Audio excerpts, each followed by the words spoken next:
Soyez les bienvenus si vous nous rejoignez sur France Info. À la une, on vient de l'apprendre, l'agresseur présumé de Bordeaux a été placé en psychiatrie. La ville est toujours indignée après l'agression d'une femme âgée et de sa petite fille. Indignation aussi, mais de la famille, cette fois à cause de la récupération politique qu'il dénonce. On y reviendra avec Sophie Nemeyer. C'est la première fois qu'ils se rencontrent à Paris. Giorgia Meloni et Emmanuel Macron vont s'entretenir dans l'après-midi. Comme un dégel des relations franco-italiennes, ils devraient notamment évoquer la question migratoire. On suivra leur prise de parole, ce sera à 17h30 en direct sur France Info. À 400 jours des JO 2024, le comité d'organisation face à la justice. Des perquisitions ont eu lieu au siège et sur d'autres sites dans le cadre d'enquêtes préliminaires. On parle ici de soupçons de prise illégale d'intérêt, de détournement de fonds publics ou encore de favoritisme. Et puis tout ça pour ça, c'est la question qu'on peut se poser sur la réforme des retraites. Selon le corps, le texte du gouvernement Borne ne permettrait pas d'atteindre l'équilibre du système en 2030. Alors est-ce un coup d'épée dans l'eau ou tout de même une opération réussie? On posera la question évidemment au camp présidentiel et aussi à la gauche. Les images ont choqué sur les réseaux sociaux et elles ont aussi fait beaucoup réagir la classe politique. On y voit une grand-mère et sa petite fille de 7 ans agressées à la porte de leur immeuble. Le suspect a été rapidement arrêté, d'abord placé en garde à vue. Celle-ci vient d'être levée. Cet homme a été placé en psychiatrie. Sabri Soltani avec nos équipes en région. Le cours de la Martinique à Bordeaux. Une rue d'habitude plutôt tranquille, mais hier vers 17h, une violente agression a choqué les habitants. Sur ces images d'un visiophone, une grand-mère de 73 ans est sur son palier avec sa petite fille de 7 ans, quand cet homme en haut de l'image, un SDF, avance vers elle. La grand-mère rentre sous son porche, mais l'homme la suit, met son pied dans la porte et l'attaque. La dame et sa petite fille tombent alors brutalement sur le sol. L'homme semble chercher quelque chose sur la grand-mère et repousse violemment la fillette. Il finit par s'enfuir devant le chien qui aboie. Alertée par les bruits, cette voisine l'a filmé en train de rentrer dans un véhicule. C'est l'individu qui est ici en fait. Ah bah c'était traumatisé, complètement traumatisé. La grand-mère, elle perdait un petit peu la tête, ça se voyait, elle pensait qu'à sa petite fille, elle disait faites attention à ma petite fille, et puis voilà quoi. Cet autre voisin, lui aussi, était présent. La dame elle a été agressée, elle était tombée par terre. En plus, la gamine, pareil, il l'a attrapée. Il est revenu, il lui a volé quelque chose dans le sac et tout. Voilà ce qu'on a vu. Oui. C'est horrible, c'est tout. Oui. L'agresseur a été arrêté 1 heure après les faits. Il est né à Bordeaux. Âgé de 29 ans, il souffre de troubles psychiatriques. Il est connu des services de police pour une vingtaine de faits. La vidéo a été postée rapidement sur les réseaux sociaux par l'ancien maire LR de Bordeaux pour dénoncer l'insécurité. J'ai pris le parti de la diffuser avec des images très violentes, mais il faut qu'il y ait une prise de conscience. C'est pas un acte lointain, c'est pas un acte immatériel, l'agression. Ce matin, le maire écologiste actuel de Bordeaux refuse toute récupération politique. Les réponses ne sont pas simples. Elles ne sont simples que pour ceux qui sont, à l'occasion de tels événements, à la recherche des boucs émissaires. C'est très facile. Trouver les boucs émissaires, c'est la faute à Pierre, Paul et Jacques, et de rebondir ainsi sur l'événement, ce que je ne ferai pas. La dame de 73 ans et la fillette ont été examinées et sont suivies par un médecin. Elle souffre de blessures légères, mais reste très choquée. Sophie Nemeyer, spécialiste des questions de police et de justice, est sur ce plateau. Sophie, je le disais, il y a quelques instants, on a appris que l'agresseur présumé avait été placé en psychiatrie. Oui, effectivement. Alors, souvenez-vous, au cours de sa garde à vue, on l'a déjà évoqué, il avait lui-même indiqué être traité sur le plan psychiatrique, mais être en rupture de traitement. Et un médecin, un expert, comme c'est le cas habituellement en garde à vue, l'a expertisé, l'a examiné et a estimé que son état n'était pas compatible avec le régime de la garde à vue. Il a délivré un certificat pour une hospitalisation d'office sous contrainte. La garde à vue a donc été levée à 15h et le suspect a donc été placé d'office dans un établissement psychiatrique. Alors, l'agression dont on parle, évidemment, elle a fait beaucoup réagir, notamment dans la classe politique. On a profité dans les couloirs de l'Assemblée pour interviewer Marine Le Pen. Je vous propose d'écouter un extrait de sa réaction. Nous avons été, je crois, tous très choqués par les images de cette agression à Bordeaux parce que elles sont en quelque sorte symboliques de la délinquance que subissent nos concitoyens aujourd'hui, gratuite, imprévisible, de plus en plus violente. La délinquance, l'aggravation de la délinquance porte en elle une raison qui est dirimante, qui est l'explosion de l'immigration anarchique. Actions politiques qui ne plaisent pas à la famille des victimes, Sophie. Oui, la famille s'est indignée, même c'est ce qu'écrit son avocate dans un communiqué de presse dans lequel elle précise qu'il est parfaitement indécent de se servir de ce fait divers pour évoquer une origine ethnique et de justifier des réformes pénales et migratoires, d'autant qu'on le rappelle, le suspect âgé de 29 ans est de nationalité française. Il est né à Bordeaux, maître Nadège Pin, qui termine son communiqué en rappelant que la justice doit se rendre sereinement et dans les tribunaux. Merci beaucoup Sophie pour ces précisions. Il en avait parlé il y a quelques semaines, il l'a officialisé avec une prise de parole aujourd'hui et demain ça sera très concret. À l'Assemblée nationale, Gérald Darmanin est revenu sur la dissolution de l'association Les Soulèvements de la Terre. Elle aura lieu en Conseil des ministres demain mercredi. Écoutez. 2 jours d'affrontements, une autoroute occupée, une voie ferrée coupée et de nombreux personnels des services publics qui sont effectivement devant la haine et la violence. Alors oui, à la demande du président de la République et de la Première ministre, demain matin, je présenterai au Conseil des ministres le décret de dissolution des Soulèvements de la Terre. Nouvel épisode d'orage attendu dans la nuit du sud-ouest au Massif central. Vous allez voir la carte de la vigilance qui s'affiche. 17 départements sont concernés. Soyez donc prudents si vous vous trouvez dans ces lieux, sur place, dans l'Allier. Vous allez voir qu'il y a quelques heures, c'est la grêle qui a fait d'importants dégâts. De nombreuses toitures ont été endommagées et pendant quelques minutes, c'était l'apocalypse, comme l'a déclaré le maire d'une des communes concernées. Majid Kiat et nos équipes sur place.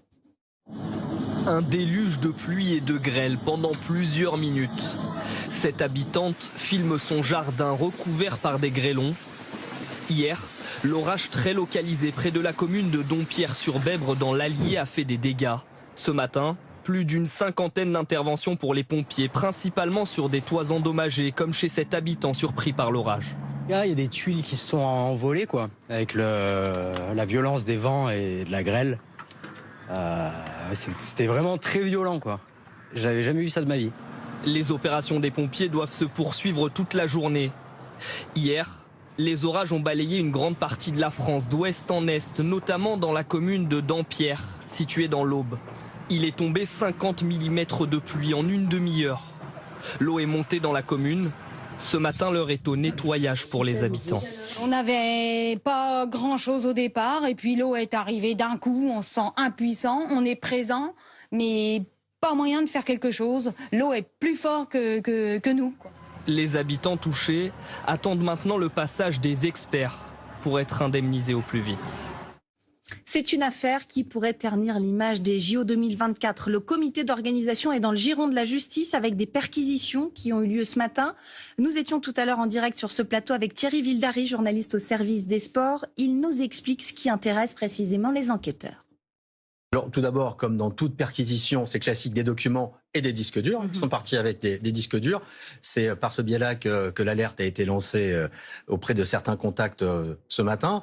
Ce qui les intéresse en particulier, selon nos informations, ce sont les conditions d'attribution de certains marchés autour de l'événementiel de Paris 2024. Et l'événementiel, c'est quelque chose de très important puisque c'est un événement sportif. Ça veut dire en particulier les cérémonies d'ouverture, le parcours de la flamme, par exemple. On sait que dans ces cadres-là, beaucoup de marchés ont été attribués alors c'est dans différents domaines, notamment du conseil en communication et en organisation, et par exemple pour le relais de la flamme, auprès des collectivités locales pour les aider à organiser cet événement. Ce sont les questions et les réponses que cherchent les magistrats du PNF et les enquêteurs de la BRDE. Est-ce qu'on peut parler là d'une surprise pour ces perquisitions ? Oui et non. Oui, parce que on est toujours stupéfait quand, à 14 mois des Jeux, du plus grand événement du monde en France, des magistrats et des policiers débarquent pour une perquisition. Ouais, absolument. Non, car, selon mes informations, il y a maintenant plusieurs années qu'en interne, des salariés et même des fonctionnaires d'État ont tiré des sonnettes d'alarme sur des risques possibles de conflits d'intérêts en interne du comité d'organisation du COJO. Et ils n'ont visiblement pas été écoutés, voire parfois écartés. Donc c'est pas une surprise pour ceux qui connaissent bien le dossier. Maintenant, sur ces risques de conflit d'intérêts, la question est de savoir si les dirigeants de Paris 2024 ont ou non été imprudents ou négligent. À l'automne dernier, j'avais signalé sur Twitter le fait d'un dirigeant d'une société qui bénéficie de marchés publics de Paris 2024 et qui était devenu en cours de route un haut dirigeant de Paris 2024 de l'organisation. On m'avait répondu à l'époque que tout ça avait été validé par le comité d'éthique et que donc ça ne posait aucun problème. Peut-être que tout ça va être de nouveau remis sous le questionnement de la justice. Oui, effectivement. Alors, on se pose aussi forcément la question des conséquences que ces enquêtes-là peuvent avoir sur les JO, sur leur image, sur l'événement en lui-même. La première conséquence, elle est terrible, c'est sur l'image des Jeux. Paris 2024 évolue en permanence sous l'œil du public, avec un engouement certain, sous l'œil des médias, et on se disait que cette organisation était a priori à l'abri de ce genre d'événements. Donc, en termes d'image, c'est assez désastreux. Maintenant, il faut savoir que les policiers sont partis avec des disques durs et qu'à 14 mois des Jeux, travailler même une semaine, et même s'ils font des copies sans disque dur, sans ordinateur, ça paraît très compliqué parce que chaque jour est compté maintenant.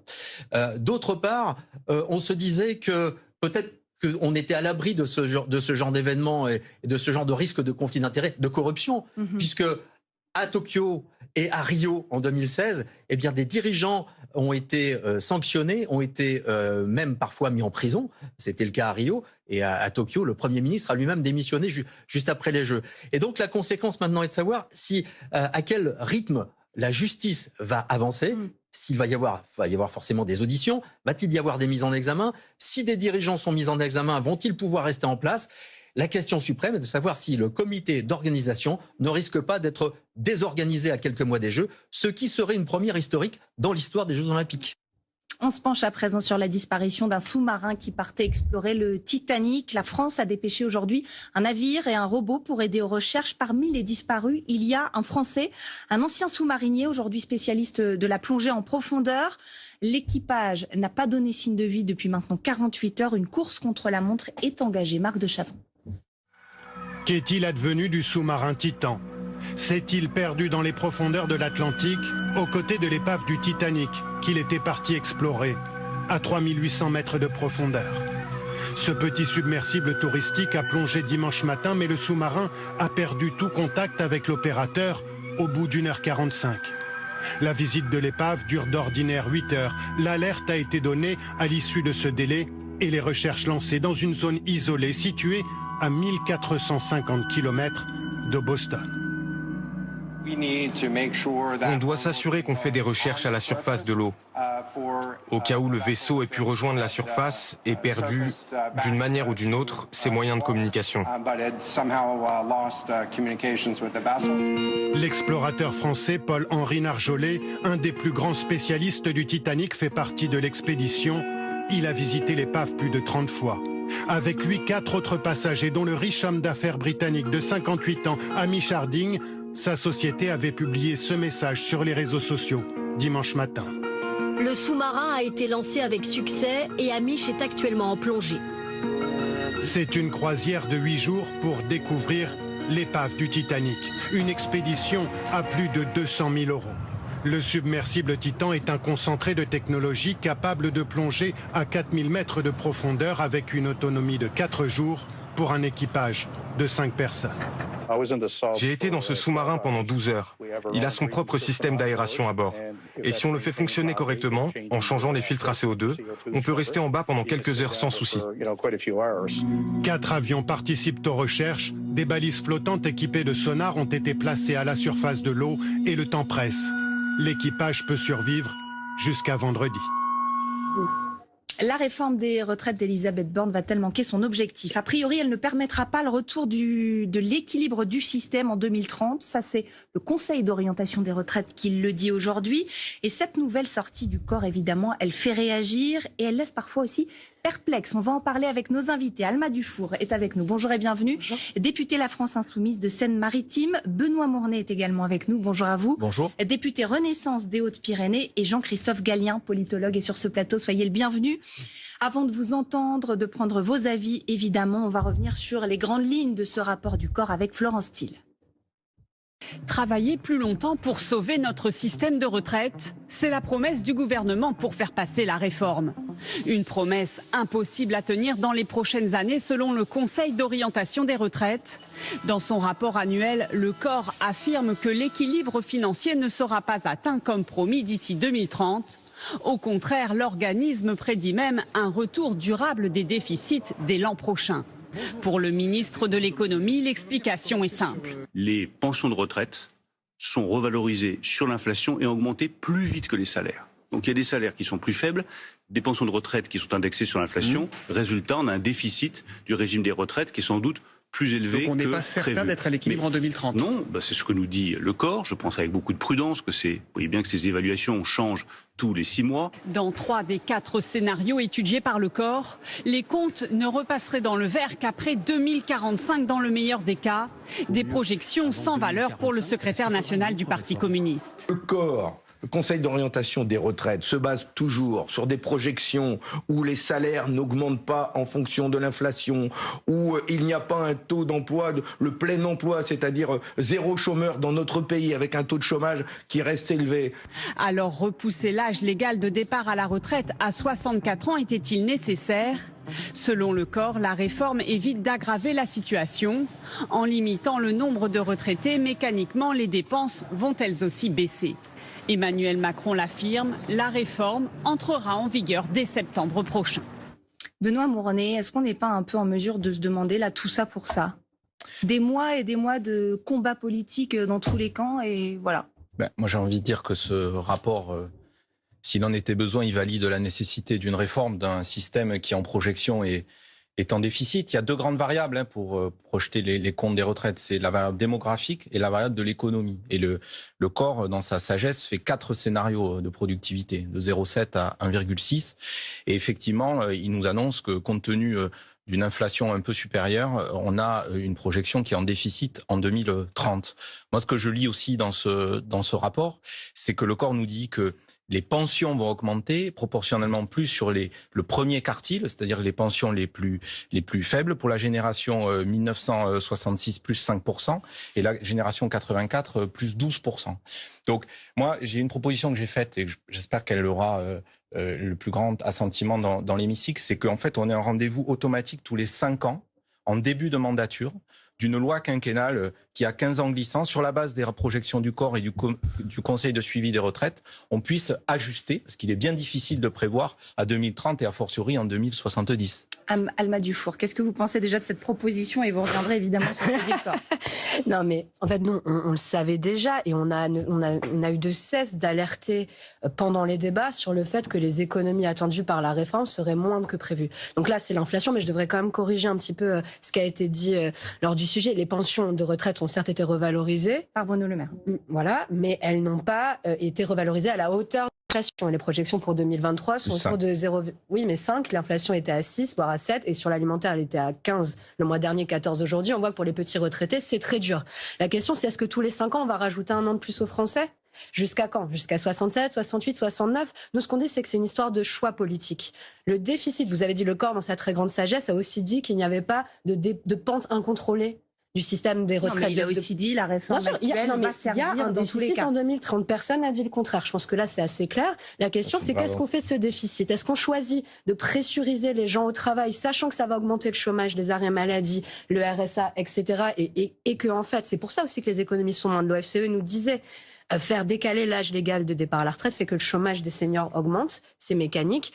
Donc, est-ce qu'on décide de garder ce problème-là à l'intérieur vraiment du système des retraites tel qu'il fonctionne, ou est-ce qu'on décide de prendre en charge ce déficit qui est très léger avec la puissance publique ? Parce que la réalité, c'est que le gouvernement veut baisser à terme les dépenses de l'État dans le système des retraites pour pouvoir baisser les impôts des grandes entreprises. Donc tout ça, c'est des choix politiques.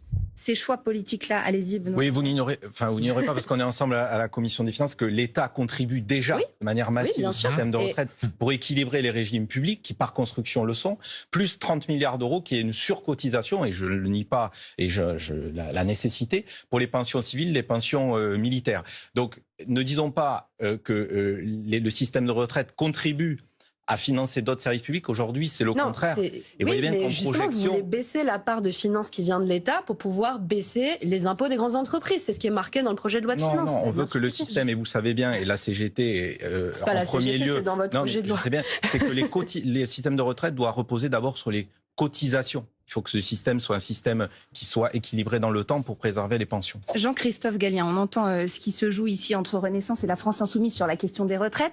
Est-ce qu'en permanence, dans les prochaines années, vous pensez qu'on va avoir ce petit grain de sable du corps là qui va mettre à chaque fois à nouveau 100 balles dans la boîte à musique, si je peux le dire de façon triviale, sur cette question de la réforme des retraites qui, a priori, n'est pas tranchée? J'y crois pas parce que je pense qu'à terme, il y aura une réforme, non pas de la réforme des retraites, mais un changement de pilotage. C'est-à-dire que forcément, ce mécanisme, cette organisation pose une question aujourd'hui.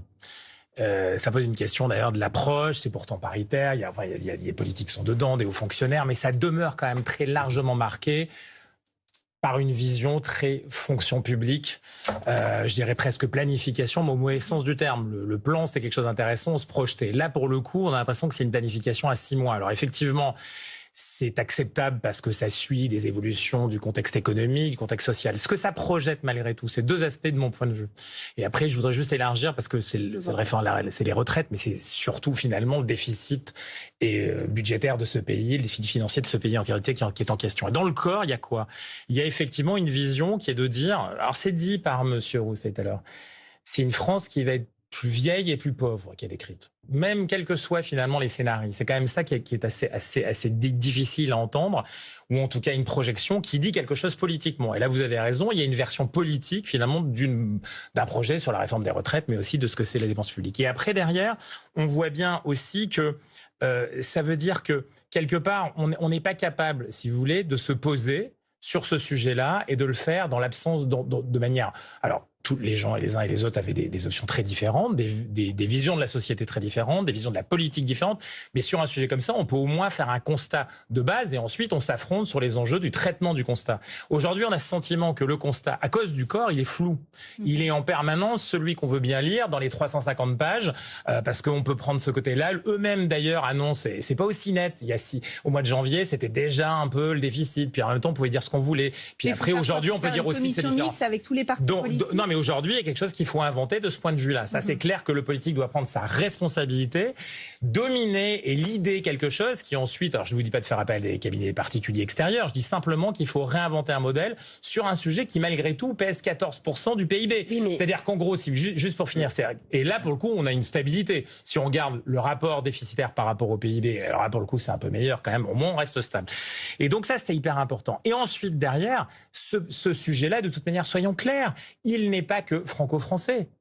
Il n'est pas que franco-français. Qu'est-ce qui se passe là-dedans? C'est la gestion des déficits et notre dette à nous, elle est détenue par moitié par des acteurs étrangers. Donc on est en permanence en conversation avec le reste du monde qui nous regarde au niveau européen, depuis Berlin, depuis Rome, depuis La Haye, depuis Madrid. On dit mais comment ça se fait qu'eux, ils sont à 63 ans, 64 ans? Ça veut dire en gros du déficit d'une exception française qu'on doit nous quelque part aussi accompagner. Mais c'est là où on a un problème. C'est ce que vous confirmez ce que je dis. C'est-à-dire que c'est une histoire de dette publique. La dette publique, elle peut venir de l'argent que l'État met dans le système des retraites. Elle vient de plein de choses. Moi, ce qui m'inquiète et ce qui nous inquiète à la France Insoumise, c'est que pour les marchés financiers, l'âge de départ à la retraite est un marqueur de bonne tenue. Par contre, on a des dépenses publiques, des baisses d'impôts complètement inconsidérées, sans contrepartie sociale et écologique. Justement, la suppression de la CVAE, contribution sur la valeur ajoutée, 16 milliards par an qu'on perd chaque année. Là, pour que c'est très réel, c'est pas dans 10 ans.